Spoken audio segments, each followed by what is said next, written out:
Hey guys, Assalamualaikum. Welcome back to my YouTube channel Aquazone BD new another video. তো guys আজকের ভিডিওটা একদমই special কারণ আজকে আমরা কথা বলবো প্লান্টেড অ্যাকোয়ারিয়াম আর নন প্লান্টেড অ্যাকোয়ারিয়ামের মধ্যে পার্থক্য নিয়ে। তুমি যদি নতুন অ্যাকোয়ারিয়াম সেটআপ করতে চাও তাহলে প্লান্টেড নেবে নাকি নন প্লান্টেড এই দ্বিধায় পড়তেই পারো। তাই চলো আজকে একটু ডিটেইলে বুঝে নেই কোনটা বেছে নেবে, কেন বেছে নেবে। তো গাইস প্রথমে আসি প্লান্টেড অ্যাকোয়ারিয়াম নিয়ে। প্লান্টেড অ্যাকোয়ারিয়াম কি? প্লান্টেড মানে এমন একটা অ্যাকোয়ারিয়াম যেখানে লাইভ প্লান্টস মানে আসল গাছপালা থাকে, যেমন জাভা ফার্ন, এনোবিয়াস, অ্যামাজন শোর্ট বা ড্রফট হেয়ার গাছের মতো গাছ।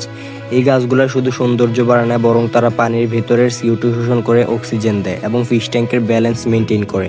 প্লান্টেড অ্যাকোয়ারিয়াম দেখতে অনেক বেশি প্রাকৃতিক লাগে এবং ফিশদের জন্য এটা অনেক কমফোর্টেবল, কারণ গাছের পেছনে বা নিচে তারা লুকাতে পারে আর স্ট্রেস কম থাকে। তবে জানো এর কিছু সুবিধা অসুবিধা দুটাই আছে। সুবিধাগুলো হচ্ছে পানি অনেক বেশি পরিষ্কার থাকে, কারণ গাছগুলো নাইট্রাইট শোষণ করে, গাছ অক্সিজেন দেয়, যেটা মাছেদের জন্য খুবই ভালো। দেখতে অনেক প্রাকৃতিক লাগে, একেবারে জঙ্গলের মতো একটা ভাইব। আলোর খেলা এবং সবুজের সৌন্দর্য সত্যি আনম্যাচড। তবে অসুবিধাও আছে কিছু। গাছ বাঁচিয়ে রাখতে হলে দরকার ভালো আলো, CO2 আর ফার্টিলাইজার। কিছু গাছ সেনসিটিভ, তাই নিয়মিত কেয়ার করা লাগে। খরচ একটু বেশি, স্পেশালি যদি তুমি ভালো গাছ আর ইকুইপমেন্ট নিতে চাও, তাই নতুনদের জন্য এটা একটু কঠিন মনে হতে পারে। এবার আসি নন প্লান্টেড অ্যাকোয়ারিয়াম নিয়ে। নন প্লান্টেড অ্যাকোয়ারিয়াম কি? এটা হলো এমন একটা অ্যাকোয়ারিয়াম যেখানে গাছ নেই বা কৃত্রিম গাছ, প্লাস্টিক, সিল্কের গাছ ব্যবহার করা হয়। অনেক রঙিন পাথর, স্টোন আর অ্যাকোয়ারিয়াম ডেকোরেটর ব্যবহার করা হয়। এই ধরনের সেটআপ অনেক সিম্পল এবং নতুনদের জন্য খুবই সহজ। ফিশ রাখতে চাইলে কম খরচে এবং কম ঝামেলা এটা সুন্দর পরিবেশ তৈরি করা যায়। নন প্লান্টেড অ্যাকোয়ারিয়ামের সুবিধাগুলো হলো সেটআপ করা অনেক সহজ, একদম প্লাগ এন্ড প্লে। যত্ন কম নিতে হয় কারণ গাছ বাঁচিয়ে রাখার ঝামেলা নেই। খরচ কম, CO2, স্পেশাল লাইট বা ফার্টিলাইজার দরকার হয় না। অসুবিধাগুলো হলো পানির কোয়ালিটি একটু কম ভালো হয়, কারণ গাছ নাই তাই নাইট্রেট শোষণ করতে পারে না।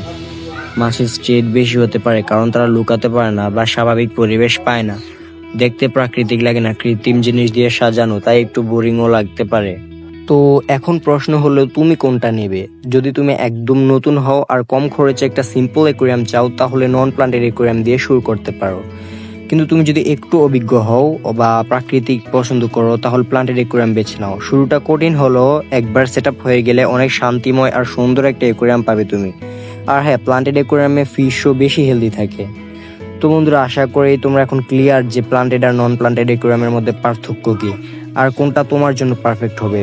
তোমার যদি কোনো প্রশ্ন থাকে তাহলে নিচে কমেন্ট বক্সে জানাও। আর ভিডিওটি ভালো লাগলে ভিডিওতে একটি লাইক দিয়ে চ্যানেলটি অবশ্যই সাবস্ক্রাইব করে দিও এরকম আরও ইনফরমেটিভ ভিডিও পেতে।